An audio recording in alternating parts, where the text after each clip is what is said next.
What's going on, everybody? Welcome back to another video, and today I'm going to be bringing you guys more Axe Boy gameplay in rank match. So we are going to be at Red Church going against a double decoder team, Prisoner and Mind's Eye, as well as a Priestess and First Officer as the Rescuer. So I immediately come into this reception area and I did get a tinnitus pop. So I checked if anyone was hiding, and true enough, the prisoner was hiding just right beside me. And so he's gonna transition all the way to Graveyard, which is the best hiding spot here in Red Church. And so as you can see, he did leave the corrupted area with the purple fireball, so I did get my first snipe on him. Unfortunately, he threw this pallet down quite early, so I wasn't able to get the hit.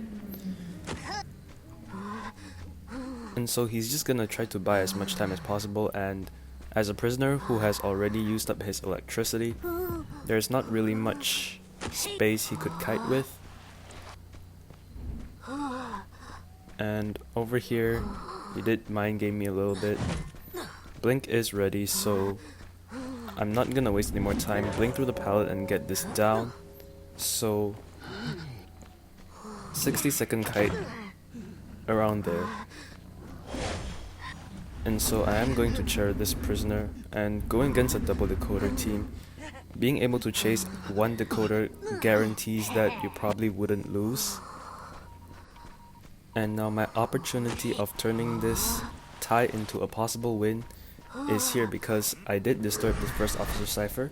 I did get this snipe on him, and forcing an early rescue is pretty good on my part, because first of all, I've already wasted one tight turner. Second of all, the First Officer did come in to rescue, which means he did not decode. And so now I did pull this fireball, get the hit on the prisoner, and First Officer Cipher is still being disturbed. So I also did pressure him to the point where he wasted a pocket watch. And now I'm just gonna come back and chair the prisoner, and there is still 4 ciphers remaining, and it is prisoner's second chair. So there's definitely not enough ciphers to pop before the prisoner dies. And as you can see, purple fireballs around the First Officer. So I did get this snipe on him, and increasing my chance to obtain this win. Even though I couldn't get the hit on the Priestess before she rescues, but I ensured that the First Officer is downed, which means there's one less person decoding. And Priestess did come in to rescue, which means that only the Mind's Eye is decoding. And so realized that I did not hit the prisoner over here, because if I did hit him, I'd probably give him enough speed boost to go through this global portal. And so he did die in basement, trying to buy time for the team to at least get the First Officer healed up.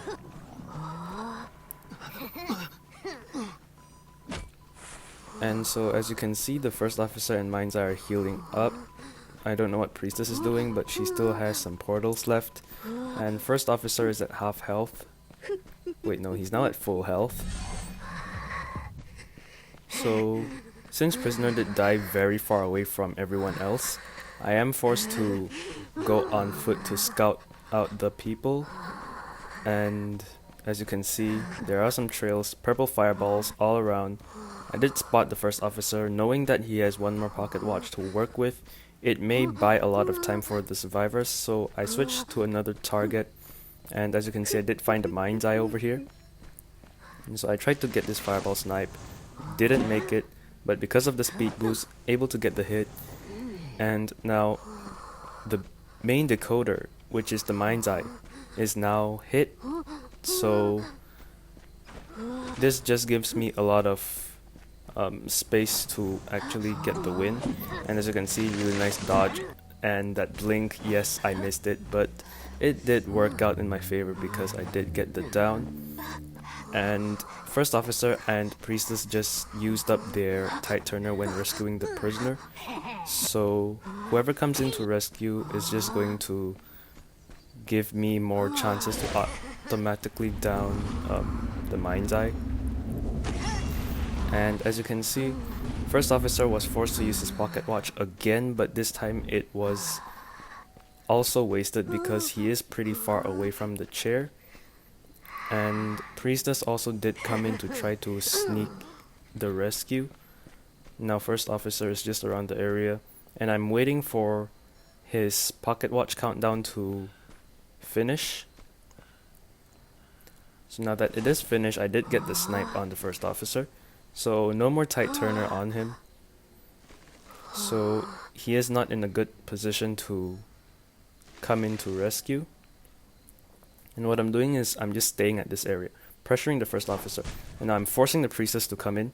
And now both sides are injured. So there is no possibility for them to come in, because if one of them does make the rescue, another person would be downed. No tight turner as well, so now I am able to down the First Officer. And I did decide to chair him because I kind of have a bit of a sense of where the Priestess might go.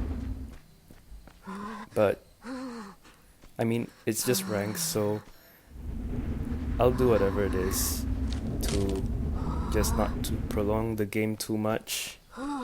And as you can see, Purple Fireball did come out, so missed this shot, and yeah, she's just trying to kite as long as possible.